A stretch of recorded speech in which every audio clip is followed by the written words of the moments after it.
hata kuna these songs ambazo tunaimba. Kwa mfano kuna wimbo ambao ni maarufu sana mimi sijui wote, anakijua hichi kipengele kwa sababu sijawahi kusikiliza wote, anakajua hichi kipengele. God don't give up on me yet. Uko mbele Selena. I'm like, how can God give up on me? Kama anaweza akawaacha kondoo 99 kwa ajili ya kunitafuta mimi moja niliyepotea. How can you say kwamba kwa nini uwaze kwamba God can give up on you? Kwa nini even your thoughts? Kwa nini hicho kitu kiring in your mind? Maana you don't understand the heart of God. Kwa sababu hata kama mimi najisikia leo hii kwamba niko mbali na Mungu, niko mbali na Mungu, uko mashariki, mimi niko magharibi. What does the Bible say? Okay, this is how pengine I'm feeling, but what does the Bible say? Biblia inasema Mungu yuko na mimi mpaka mwisho wa dahari.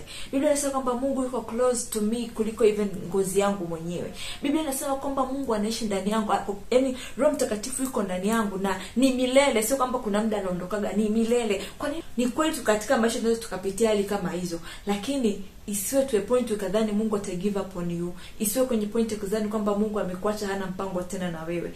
If umefikia hapo, you need to read your Bible and to see the heart of God. That's why I say in most cases tunasoma Biblia kujitafuta sisi kwanza kuliko kutafuta ukweli wa Mungu. Kristo ni ndo Mungu aliyofunuliwa. Tuseme ni God revealed is Christ. Kwa sababu Yesu anasema mkiniona mimi mmemuona Baba. Maana yake tukimuelewa Yesu, tukielewa uhalisia wake, tukielewa moyo wa Kristo, we have understood the heart of God. Sawa. Kuna maswali sometimes, kuna vitu ambavyo nilikuwa napitia zamani and I'm like, if Mungu unanipenda kweli?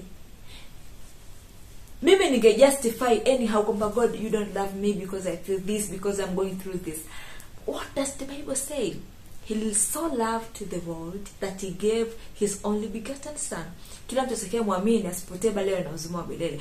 Kama huyu Mungu anaweza kamtuma mwanae akaforsake everything just for me, kwa nini leo nisi kama anipendi? Pendo lake ni kubwa sana. Kwa hiyo ukitaka kuishi kwa kutegemea hisia zako utapotea, kwa sababu hisia zina fluctuate. Leo zipo vizuri, kesho zijaamka vizuri.